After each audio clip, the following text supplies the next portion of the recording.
Matanong ko nga kayo, kapag nagfa-flush ba kayo ng inidoro, isinasara nyo ba muna yung toilet cover o flush agad?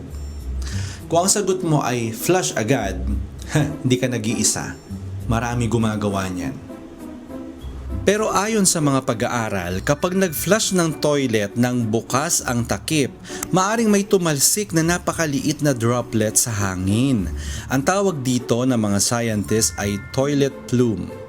Masyadong maliit ang mga droplets na ito para makita ng mata, pero maaari silang umabot sa mga kalapit na surface.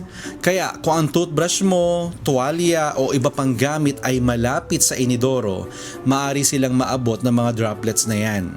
Kaya maraming eksperto ang nagsasabing magandang ugali ang isara muna ang toilet cover saka mag-flush.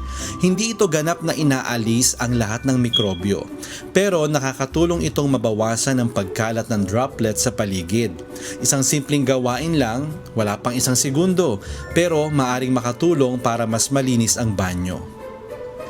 Kaya ang tanong, ikaw ba ay kasama sa team na flush muna o team na takip muna bago flush? Sana po may natutuhan kayo at laging tatandaan, mapalad po ang tao na nakakasumpo ng karunungan at ang tao na nagtatamo ng kaunawaan.